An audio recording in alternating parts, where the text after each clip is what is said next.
रंगभूमीवर गाजलेलं आणि आता पुन्हा आलेलं ऑल द बेस्ट हे नाटक कल्याणमधल्या वाहतूक कोंडीमुळे उशिरा सुरू झालं। रविवारी दुपारी 4 वाजता आचार्यत्रे नाट्यगृहात होणारा प्रयोग हाऊसफुल होता, मात्र कलाकार आणि नाटकाचा सेट वेळेत पोहोचू न शकल्यानं प्रयोगाला विलंब झाला।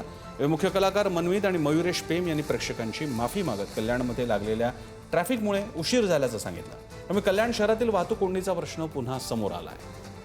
श्रेयस सावंत आपल्याला अधिक माहिती देत आहेत। श्रेयस, यापूर्वी सुद्धा कधी नाट्यगृहातील अस्वच्छता, कधी मोबाईल वाजणारे मोबाईल फोन आणि आता तर थेट नाट्यगृहाच्या बाहेरची कारणं सुद्धा नाटकावर परिणाम करत आहेत।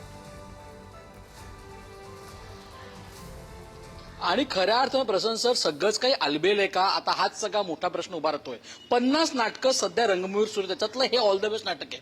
कल्याणला आपला सेट म्हणजे नेपथ्य पोचायला 1 तास लागला, कलाकारांना पोचायला 1 तास लागला। मनमीतचं जे वाक्य त्याच्यात आपण एक वाक्यामध्ये नमूद करावं लागेल की कल्याणला पोचल्यानंतर पण नाट्यगृहापर्यंत पोचायला त्यांना 1 तास लागला। ह्याचाच अर्थ कुठे ना कुठे हाऊसफुल प्रयोग असताना प्रेक्षकांना तात्काळ 1 तास बसावं लागलं।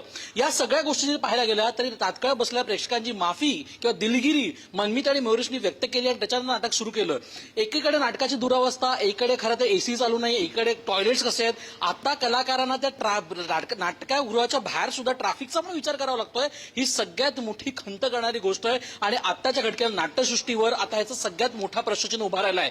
50 पेक्षा जास्त प्रायोगिक नाटकं सध्या रंगभूमीवर, मराठी रंगभूमीवर प्रसन्न सुरू आहेत आणि सगळेच चांगले बिझनेस करतायत, पण या सगळ्यांमधून जर असा प्रॉब्लेम्स होईल तर कुठे ना कुठे मराठी रंगभूमीला ह्याची मोठी समस्या फेस करावी लागेल का? हा सगळ्यात मोठा प्रश्न उभा राहिला प्रश्न सर। धन्यवाद श्रेयस। आणि हे प्रश्न आता कधी सुटणार? आधीच नाट्यगृहाच्या आतले प्रश्न काय कमी होते, स्वच्छतेचे अनेकदा कधी अस्वच्छतेचे मुद्दे असायचे, कधी ग्रीन रूमचे प्रश्न असायचे, प्रेक्षकांकडनं मोबाईल चालू ठेवण्याचे प्रश्न असायचे, तर आता याच्याही पलीकडे बाहेरचं ट्रॅफिक सुद्धा नाटकावर परिणाम करत आहे।